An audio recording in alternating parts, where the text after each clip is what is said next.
Welcome everyone to our August AES.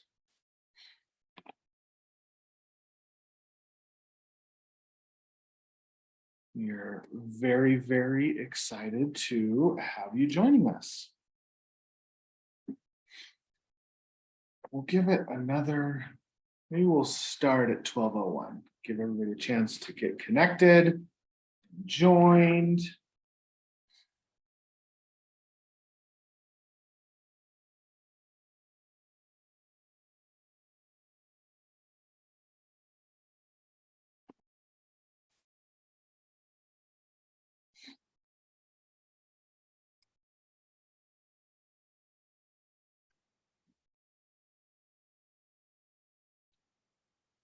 All right, marvelous. The attendee list has kind of slowed down a little bit. We are very grateful for everybody who is taking time out of their day to participate in our Association's Essentials series. Today for August, we're going to be going over budgets. It's budget season in the world of HOAs. Very exciting time. If you would like to get caught up on some of our previous recordings, you can go to hoaliving.com/AES. We have all of the past recordings available there for you to review. We understand it's a lot, it's a big burden being on a board of directors for a community association. These tools are available for you and a real helpful tool to improve some of your skills and your understanding about the industry and your responsibilities. So we highly encourage you to go look at those. They're very, very helpful. So schedule for the rest of 2022. We've got in September in AES about association elections.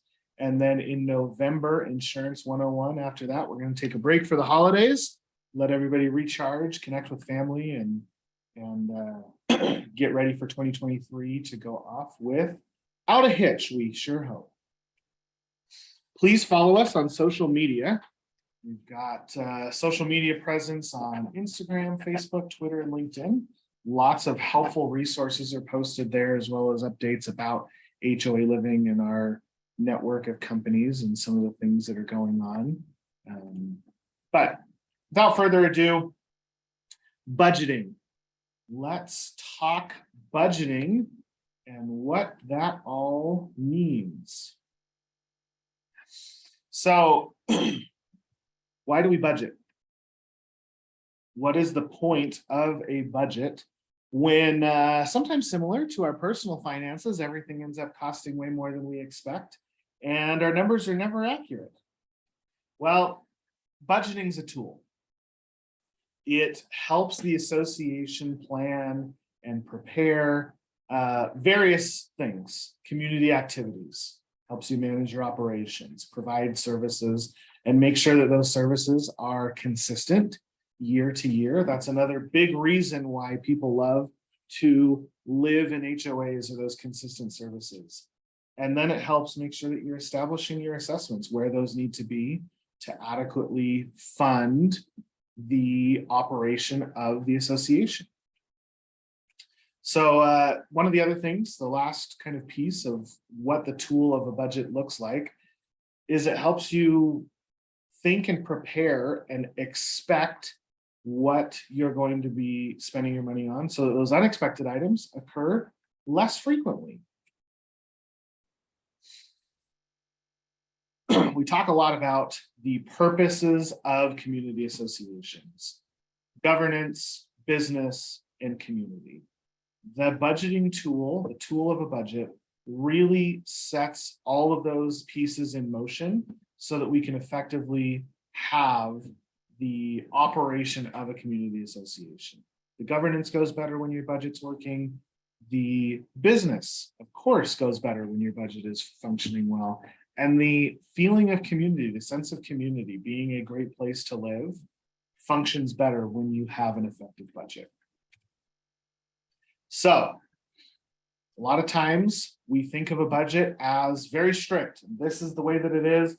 And if this is not an expected expense, then we just will not be able to do that.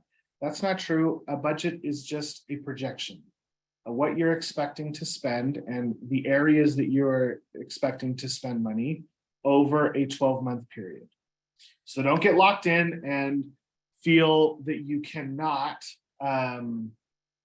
make adjustments throughout the year, throughout that 12-month period, whatever your association's budget may be. Conditions do change, especially lately. Conditions are changing, seems like every single month. So be aware that the budget is not just something that you set it and forget it. You need to be evaluating that on a regular basis.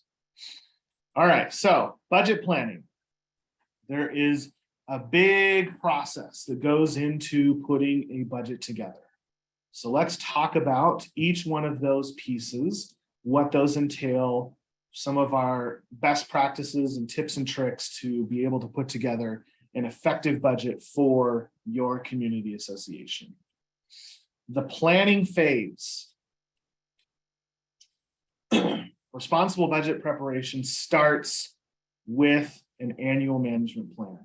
It's a list of goals the board wants to accomplish in the coming year, and the individual tasks broken down into the tasks of what you're going to need to do to make those goals a reality. Put your goals down as broad statements. Make them clear, make them concise, and identify what those tasks you're going to need to accomplish to realize each of those goals. For example, you can have a goal about increasing communication to your owners in your association. We want to build better trust. We want to have a clear communication line between the owners and the board of directors. Okay, well, some of those tasks may include increasing the frequency of newsletters, sending the newsletters in general, maybe send them quarterly or monthly as your community association's needs adjust from time to time. Distribute that newsletter by email so that the likelihood of people reading it increases. Maybe do some town hall meetings, schedule town hall meetings throughout the year, 1 or 2 of those, to allow owners to ask questions and give updates about what's going on in the association. But once you've identified what those goals and tasks are, separate the needs, the mandatory items, from the discretionary items, the wants. Prioritize, prioritize, prioritize, prioritize. For example, you may decide, hey, it's time to get a new pool cover, refresh the mulch in the flower beds at the entrance of the community. Well, do you need a pool cover, or is that just a want? Do you need the new mulch, or is that just a want? Prioritize which of those items are things that are necessary for the operation of your community and which of those are discretionary. Look at those tasks on a monthly basis. So, for example, in January, we're going to put together our RFP for the pool cover. We're going to write down what kind of pool cover we need, the dimensions. Is it going to be automatic? Is it going to be one that we put on just at the end of the pool season? Now you're going to put it out for bid in February. You'll select your contractor in March. Then they can start putting it together and it can be ready for when you're ready to open the pool. That's a really important piece in the planning phase of putting together a budget. Okay.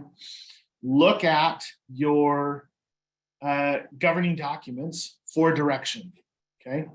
Look at what is the budget approval process. Do the owners have to vote? Do they have to officially approve your budget? What about assessment increase provisions? Are you limited in how much you can increase your assessments on an annual basis? And what are your notice requirements? When do owners need to be made aware of the budget for the next year?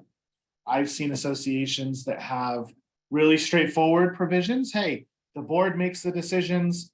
There are no limits on what the assessment increase can be. And as long as you get that out by December 1st, you're good to go. And then other associations say, hey, no, owners, a majority of owners, 51%, need to approve that budget. You can only increase your budget by 10 or 15% a year. And oh, by the way, your budget needs to be done by October 1st to give owners 60 days notice of the next year's budget.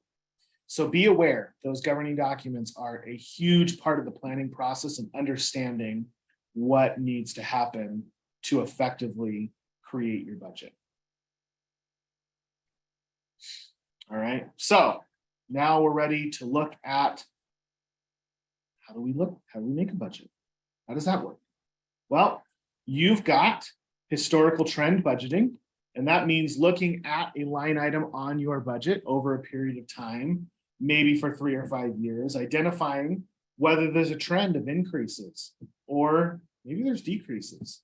One that we have seen decreases in over the last couple of years with more increased adoption of our homeowner portal at portal.hoaliving.com. Owners are signing up for electronic or e-statements. And so the copies and postage amount that associations are spending is decreasing. They're not sending monthly statements via paper, via the mail. Owners are getting those via email. Drop in price. Great, that's awesome. What about those expenses that are increasing? Why is it increasing? Have we adjusted our services for some reason? Or is it just the ever awesome, well, inflation has increased dramatically this year, and that's why we're seeing increases. But look at those, and this is going to be able to help you forecast how much you need to budget for each of your lines. Our other option is zero-based, okay? Zero-based budgeting means setting every line item at 0 or particular line items at 0 and really justifying those expenses. Really looking, is this something that needs to happen, or is this something that we've just done because that's what we do? Examples here would be landscaping. You know, you refresh the mulch every single year because that's what you do. Well, do you really need to refresh it, or can it last another year or two? We have found, and most associations that we manage have found, that using both of these two tools, historical trend and zero-based, is the best way to put together a budget. Understanding the history of what you've spent in the past, and then really evaluating and justifying those expenses, maybe zeroing some of them out and saying, you know what, maybe we're not going to provide pest control services anymore. Or maybe we need to look at the pest control services that we're offering and adjust that based on the current needs of the association, whatever those may be. All right. Well, we're going to continue talking about inflation. We know that's a hot topic on everybody's mind and everybody's wallet. So inflation is going to be absolutely something that we talk about. But our next step, gathering information. All right. Our primary sources of gathering information. Once you figured out what your goals are, we're ready. Now let's gather some information. Let's understand what we have available to us to help make the decision, okay? More information you have, the easier and more accurate your budgeting process is going to be. So, primary resources are going to be financial information. You've got your balance sheet, and you've got your revenue and expenses, or income and expense, profit and loss. There's a lot of names for these. But what do these really mean? Okay. Your balance sheet, that's a statement that reflects the financial status of your association at a specific time. Those are prepared monthly. They're included in your board packets. You're reviewing those every single month. But this balance sheet is going to list all of your assets, liabilities, your various fund balances, what the assets are, cash, checking accounts, savings accounts, investment accounts. Maybe you set some money aside into CDs because we're starting to see rates increase. We're seeing associations do that. Maybe there's some fixed assets like the property of the association. Maybe you've prepaid your insurance. And so that's all going to show up on your balance sheet. The liability section of your balance sheet is going to include accounts payable that are invoices that's been received, but you haven't paid them yet, or accrued expenses. So you know that you're going to have to pay out on your landscaping contract, but the invoice hasn't been received yet. And then another liability that's very, very common are those prepaid assessments where owners have paid assessments before they're due. But just be aware that that balance sheet is a very helpful tool to understand your financial position. The next one is your income and expense report, where it's going to show the health over a period of time. Understanding again how much you've been spending. This is where you're getting that historical trend information is, hey, how much do we spend on a monthly basis on landscaping? We understand that our contract is $1,000, but maybe we're spending a whole other $1,000 on repairs. That's a budgeting piece of information that you can use to evaluate. And wait a minute, scratch my head a little bit here. Why are we spending so much on repairs every single month when the association's been built out for years? Okay. So a couple of years ago at this point, we had the tragedy in Florida where a condo collapsed, and there was a quote from NPR by Robert Nordland, who does reserve accounts. That's kind of his bread and butter. That's where he has decided to make his mark. And I think this quote is really, really important as we're understanding the budgeting process. Deterioration is constant, deterioration is expensive, and deterioration is predictable. So the board needs to be setting aside funds on an ongoing basis to offset that deterioration. The association, the board who's operating, who's been given the fiduciary duty to operate the association, has a duty to really understand the maintenance responsibilities that the association has. We had a conversation with an attorney a week or so ago, and he was talking about board training, and he mentioned, okay, so who does the board work for? And a lot of the guests during the class, oh, he works for the owners. He works for the residents. He works for the people that live and own in the association. He said, that's really not true.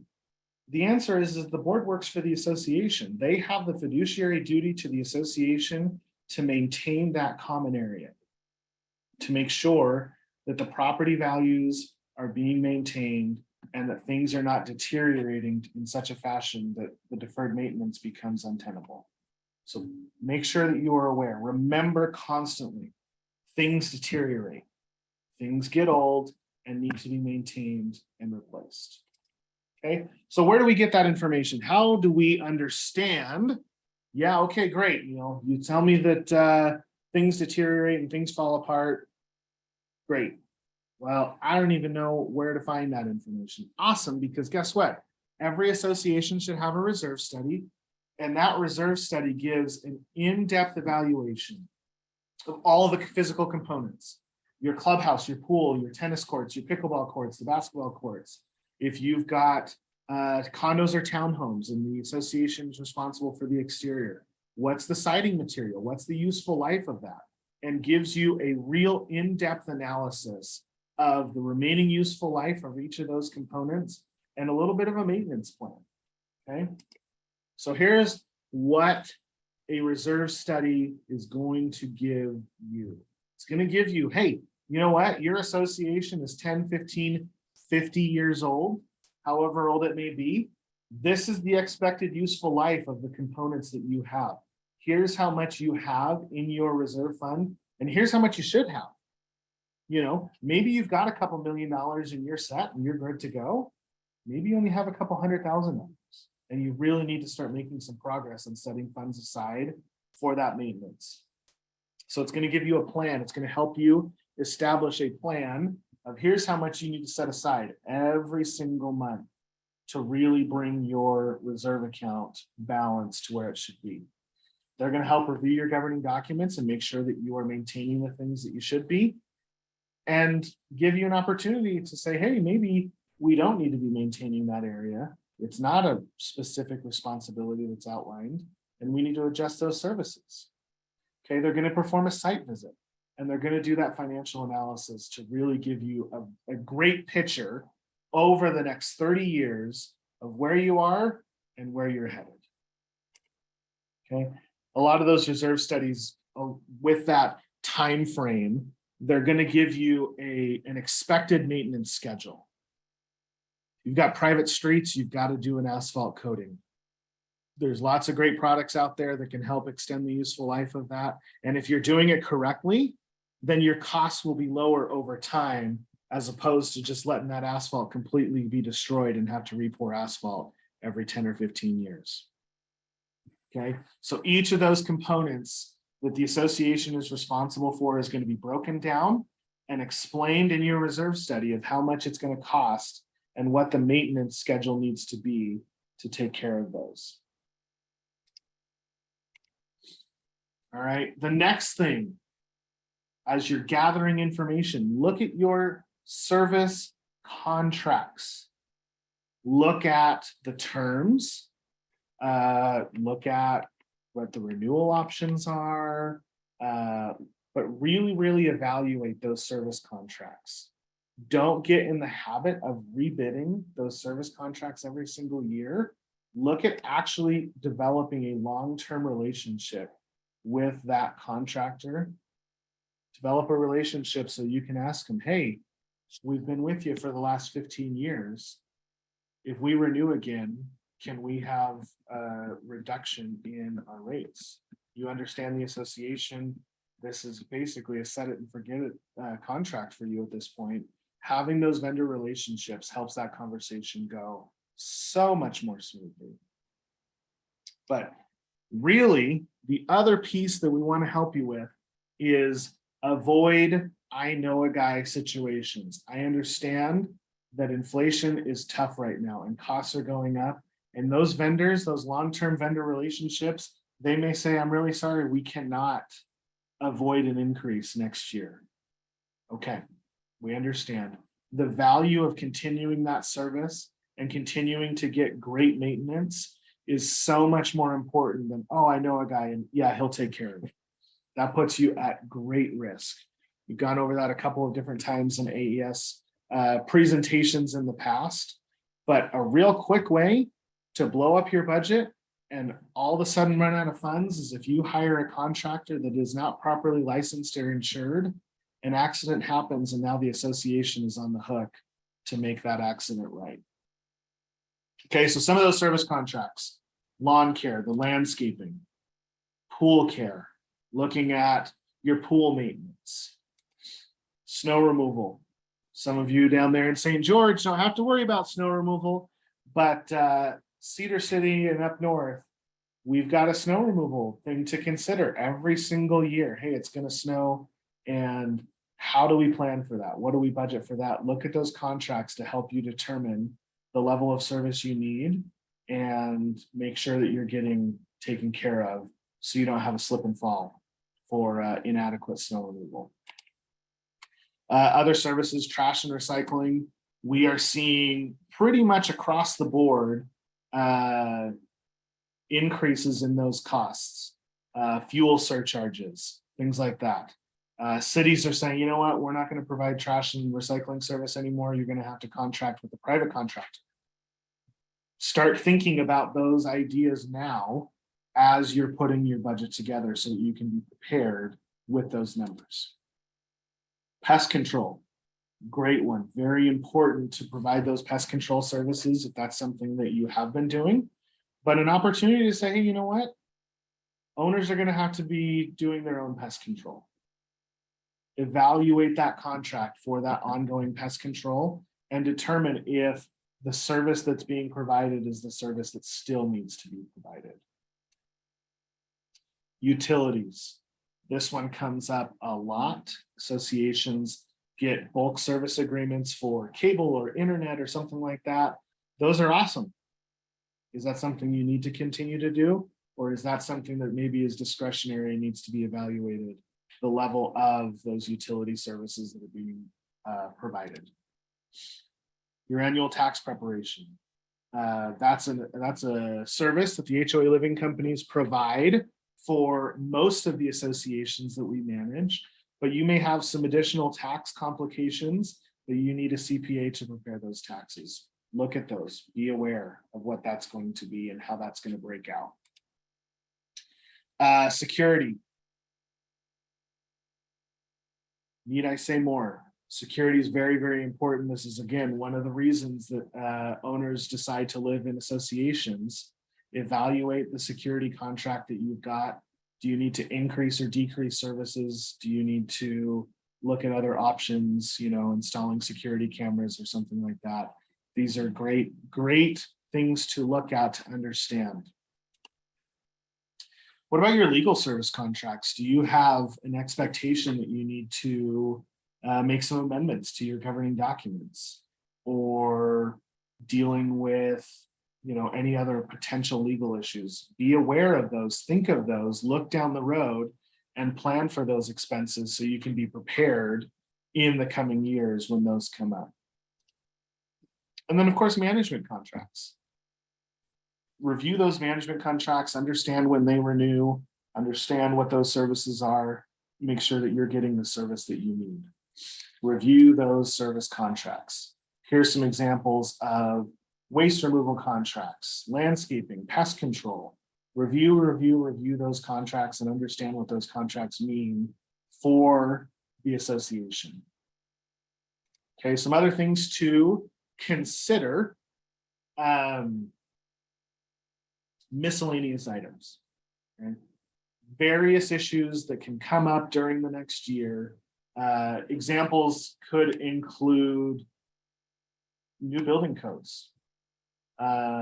You've got old pipes, old insulation, things like that may need to be brought up to code. Be aware of that. Be aware of changes in local statutes for building signage, ADA compliance. If you are renting out your clubhouse or your pool for non-residents, are you ADA compliant? Be aware of those changes that may come up. And then, of course, utility and insurance company, insurance carrier increase. We recommend that you kind of keep a file as you get these notices throughout the year of increases. Sometimes management doesn't get them. The owners are made aware about utility increases, water, electricity, whatever it may be. Let each other know and be aware. Hey, by the way, our city says that water is going to increase by X percentage next year, whatever that may be. Be conscious of those. Keep those on file throughout the year so that you're ready for budget season when that comes up. All right. Now let's review our revenue. Our next piece of the budget puzzle, excuse me, is looking at revenue. All right. Primary source of income for an association is assessments and interest from investments. Interest has been really, really low the last couple of years, but hey, interest rates are rising. So those are your two primary assessment generators or income generators. So it's tempting. We have boards all the time. Well, we could charge more late fees. We could do more violations to generate income. What you're doing there is you're sending a message that you're expecting owners to misbehave, to pay their assessments late, or to put those pink flamingos that are not allowed in your association to balance your budget. That's not the message that you want to send. So some associations pursue other sources of income to help cover the bottom line without adding an additional financial burden on the owners. But there are some disadvantages of that. So renting out the clubhouse speeds up the normal wear and tear on the carpet and the other items, furnishings and things like that. It also could increase your insurance exposure. Maybe you have some additional administrative expenses. You have to be compliant now. If you're renting those out, you have to be compliant with ADA. So be aware of that. Cell phone towers. Sometimes you can get a cell phone company who wants to put a tower in your association. Well, that's all well and good, but sometimes they require a 30-year contract. with continuation clauses. So that's a real big commitment for a board to make. The installation can be challenging. So be aware of what that may look like and what those complications are before you go off and sign a big contract like that. The bottom line is you need to carefully examine trade-offs, because the last piece is you are a not-for-profit organization, and as long as the majority of your income is assessment based, then you typically don't have to pay taxes. If you've got significant amounts of income that is coming in from non-assessment sources, renting out your clubhouse, renting out your pool, things like that, you will have tax implications that come into play there. So be aware of those options. Okay. Now, our last area for our budgeting process, we're going to set the assessments. Now, remember, right, our governing documents, they're going to dictate a lot of this information of how often assessments are billed. Is it annual, quarterly, monthly, maybe even only biannually. But you've got two assessment options. There's your regular assessments. They're determined on an annual basis, and they are calculated either by ownership percentage or an equal share. Everybody pays the same.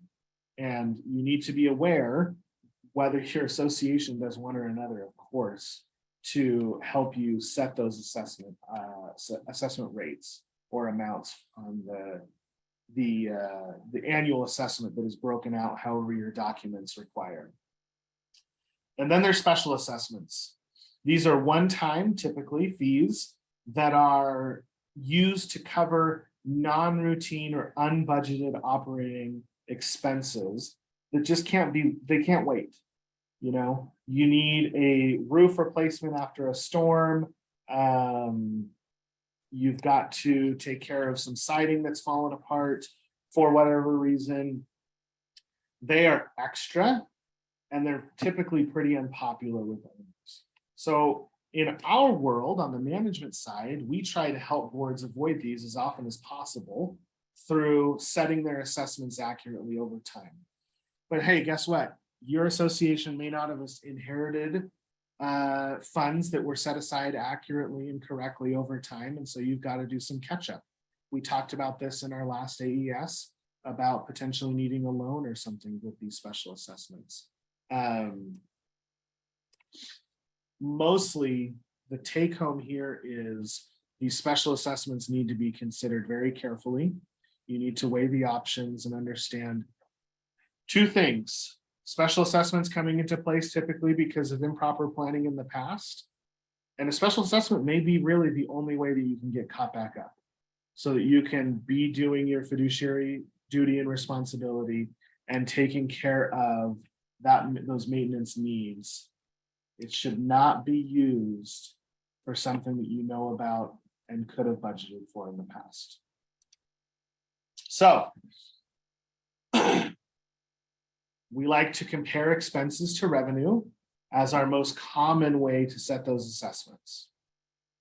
But sometimes boards don't want to increase assessments.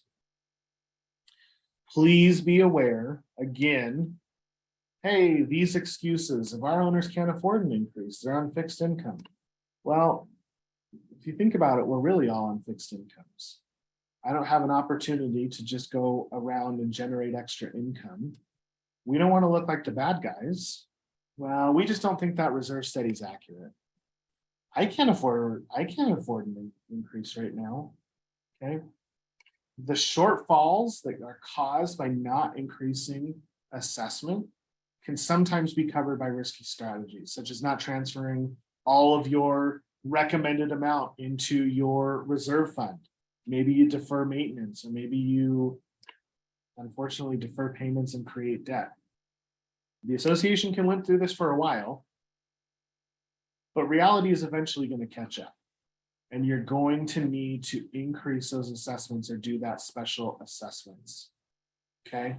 You have to be setting these assessments, understanding that you are setting aside funds for future maintenance. So set those assessments where they need to be And looking into this year with the increased costs that we have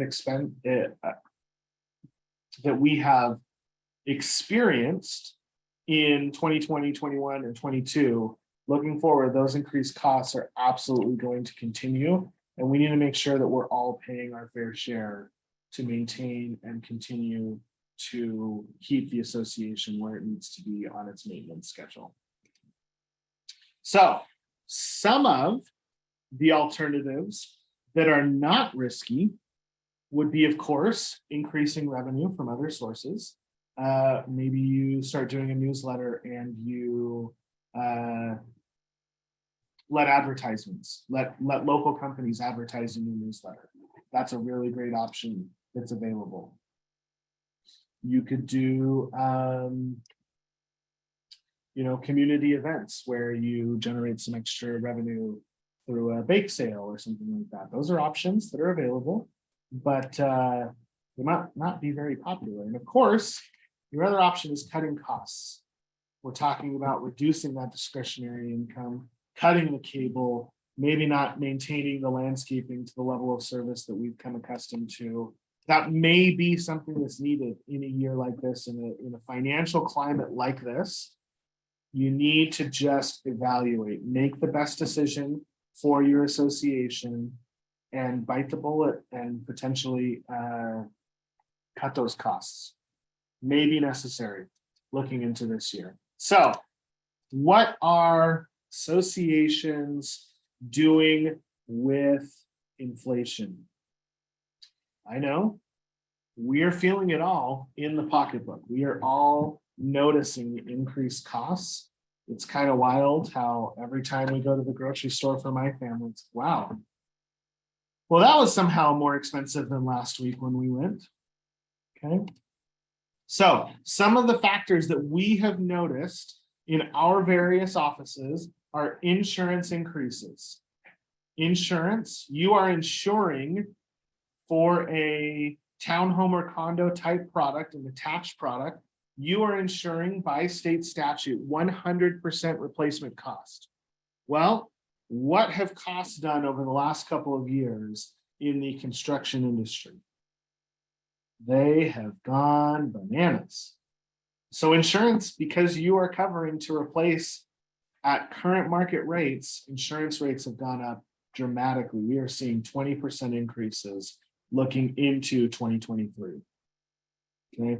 Utilities, local municipalities, they are using utility increases to deal with their own budget shortfalls.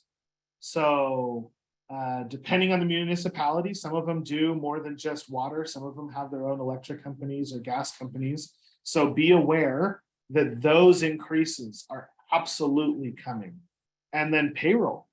We're just seeing lots and lots of companies struggling with payroll increases and keeping current employees, qualified replacements.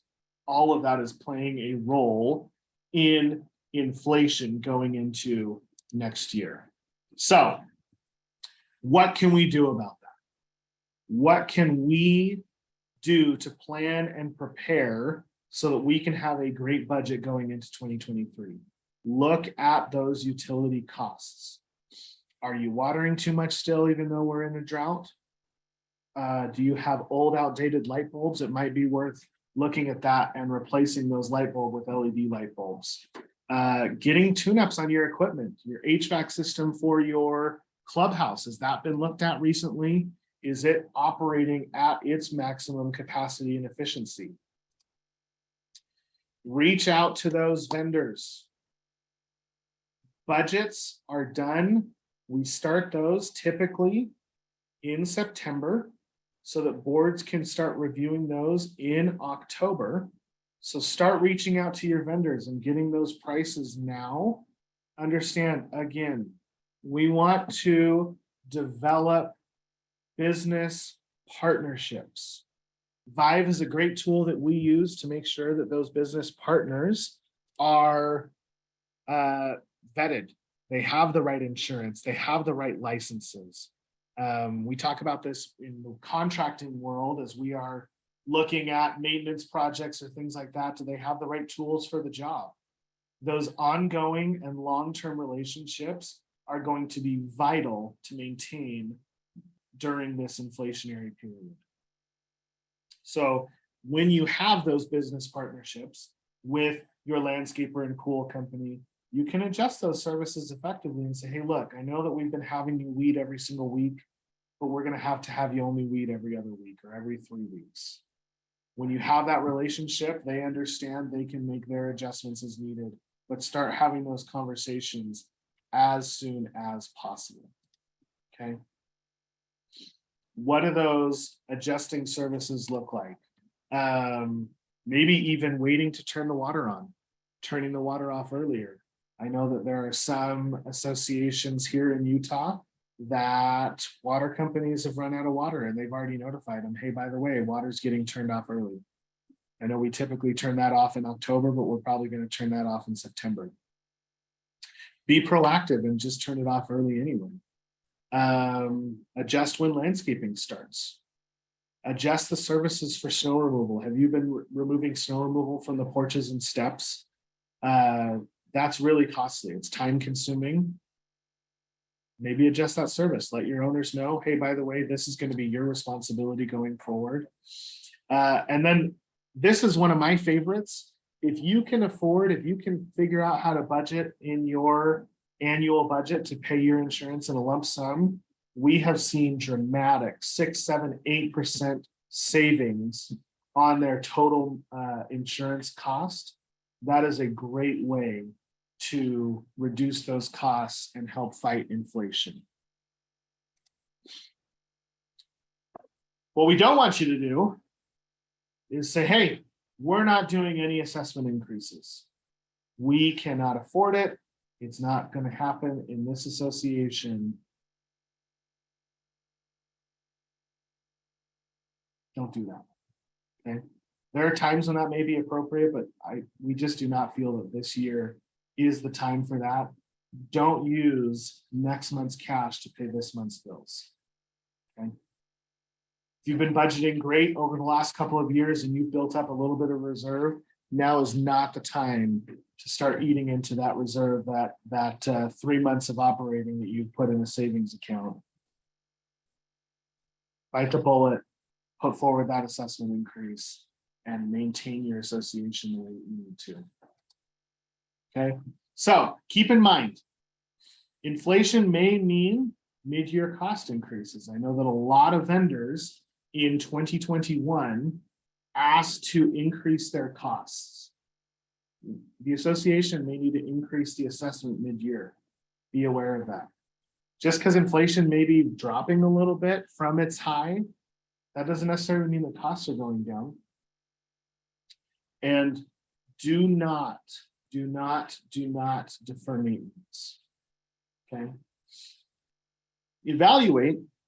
It may be okay to wait because the condition is acceptable, but do not defer the maintenance. Use that reserve study to really look at those components that the association is responsible for. And it may be time to take out a loan because these costs are only going to continue to grow up. So please do not defer maintenance as a budgeting tool. Reference our AES last month about loans with CIT Bank and Chuck Belacy and Michael. Okay, that was a great AES, a great tool to keep in your mind, to keep in your pocket of, oh, you know what? We do need to get this taken care of. And maybe now would be a good time to get a loan. All right. Those loans and emergency lines of credits can help a lot to get this stuff taken care of. And again, perform your fiduciary duty. Please, if you have not already, start budgeting to figure out how to get 2 to 3 months of operating expenses. That is going to be very important going into 2023. And, maybe you need to do a special assessment to do some catch up for some of the past issues that have happened. Remember, this budget, it's a tool. Every year's budget, it is a tool. It is not limiting the board and your options to make adjustments as conditions change. So again, as we close, we very much thank you for your time. We appreciate the emphasis that you have shown to increase your education, your understanding, and your knowledge to help better serve your association. If you have questions, you should be able to raise your hand so that we can address those questions.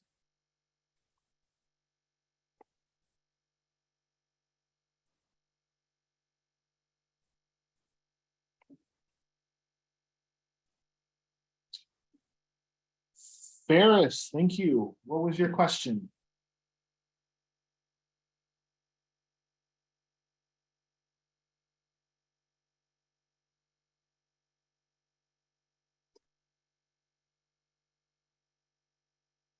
Ferris, did you have a question? I did. Can you hear me? Yeah, there we go. I got on late and I apologize for that. Other HOA stuff going on. What is the frequency of the reserve study? You probably said that. Yeah, so the reserve study is a huge tool for budgeting. It's going to tell you how much you should be setting aside. But remember, when you're using that, we have seen reserve analysts kind of just set a flat amount and they don't necessarily increase it. So beware when you're looking at that it is an imperfect tool as well to help with your budgeting process. And what is the frequency that they should be renewed? I actually this morning talked with our FCS manager and we were talking about whether it was time for another one or not. Yeah, those should be reviewed every 3 years. Well, let's say it this way. You need to be reviewing this at least annually. Right. Do a financial update every 3 years, and then a full-on reserve study every 6.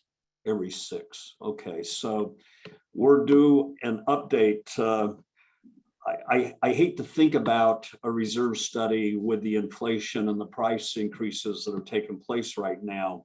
If we're right on that cusp, is there a reason to delay one more year to get the bad news? Because you know it's going to be higher, significantly higher, roads and everything. Yeah, so this is the cool part of a reserve study is it's looking at a 30-year period, right? And so yes, inflation is really high right now, but is it going to continue to be high for 30 years?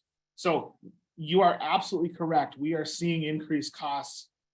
Petroleum's been incredibly expensive recently. And so those asphalt issues are going to be expensive, but it is much more expensive to put it off, to not maintain the asphalt, start having it doing the awesome alligator thing, and then you just have to replace the asphalt altogether because it's gone too far.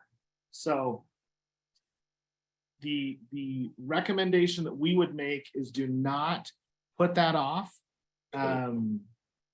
Those costs are going to be, of course, increased in the short term, but over long term, that kind of 3% average tends to bear out. Excellent. I appreciate it.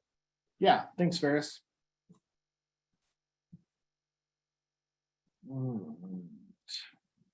Stephen, you had a question. Can you hear me? Yep. Okay, actually, Ferris just asked 3 of the 4 questions that I was going to ask you. The fourth being, is this presentation available on your website for review? It will be. It usually takes us a couple of days, but I would expect by Monday that will be there.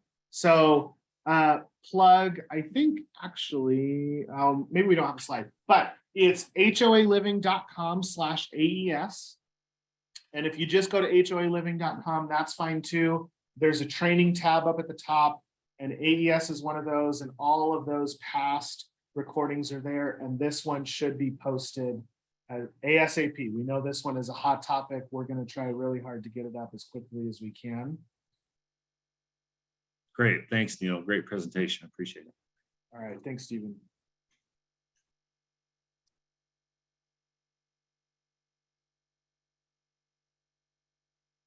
All right. Ferris, you had a follow-up question. If there are other people, take me off and go to others. Oh. I part of the discussion this morning on our budget for the coming year has to do with a very delinquent account that as an HOA, unfortunately, we're attempting to take legal action. But what it means is we have on our books tens of thousands of dollars of quote receivables that there may be no collection from that, even if it gets through bankruptcy court and goes to foreclosure and everything else. Right. And there's a resistance or a hesitancy to put that onto the books because the auditors are going to look at it and say, is this real? Mhm. Any advice? Yeah, so It kind of needs to be there, but on the other side, I have no expectation that it'll be collected. We've written off prior with this particular situation, $30,000 just in 2019, fines and penalties and legal fees. yeah, they kind of become known in the industry as professional debt dodgers. And some of these owners are very sophisticated and good at it. So one of the tools that you can use is you can budget for bad debt. Now, maybe you keep it on your books for another period of time, whatever that may be and however that may be appropriate. But budgeting for bad debt can be a tool in a couple of ways. It can help you be a little bit more realistic about those accounts that are delinquent and looking to the future. If we do go into a recessionary period, there is a potential that those will increase over time. So budgeting for bad debt looking into 2023 may not be a bad idea. And if you don't end up having to collect, then awesome. You have helped set aside a portion of money that you won't have to necessarily expense. Excellent. The other recommendation is I would absolutely invite your association's collection attorney, and some associations use multiple, so just pick the one who's dealing with this account and have them report to the board directly on what the options are and where they can move forward. Because sometimes there are some creative things that can be done to help collect that debt. Yeah, a big part of the debt is the legal fees, getting the motions in place and all of that. You triggered something. So continue to make the assessments on the homeowner, but offset it with a budgeted bad debt. So, I'm uncomfortable not having, even though it's unreasonable right now that it'll be collected, not having it continue to be fines and penalties and everything else per the CC&Rs. It needs to be on the books, but you're saying offset it with an account for a bad debt line on your budget. Yeah, that's an option. Good, thank you. Yeah, thank you. All right. Christine, you had a question.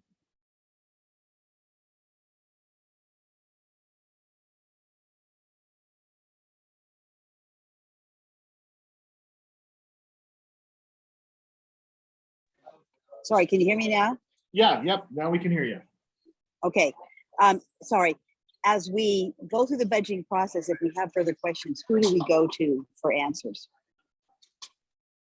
Your community manager would be your best one to reach out for answers. But if you would like some additional coaching or something like that, I would be happy to jump on with a board member. Just reach out to your manager and they'll get me in contact with whoever we need to go through. And I am by no means the budget expert. I just drew the short stick and got to present this month. But we've got a lot of really great resources to help every association with their budget and make sure that they're going into 2023 as successfully as possible.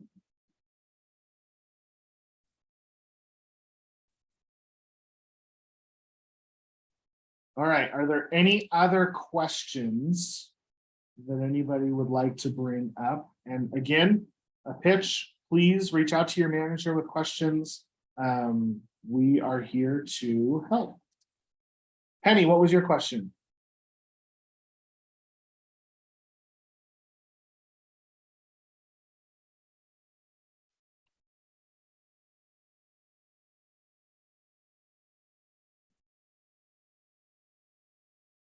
Hey, Penny.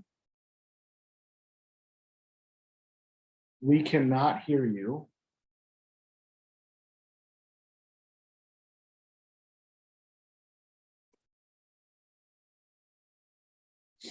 All right, well, if she can unmute herself, then we'll let her speak.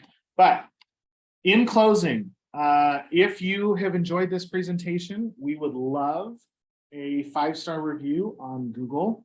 Let other customers know that we're doing a good job. And again, next AES is going to be about association elections and how to prepare for those elections. That's going to be September 28th at noon.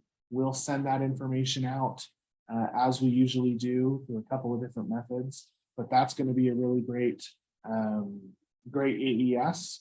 And again, really, we do thank you for your time. We understand that this is a big commitment and a big time commitment to serve on the board and to help your association. So if there's anything ever that we can do to help you on the management side, please reach out and let us know.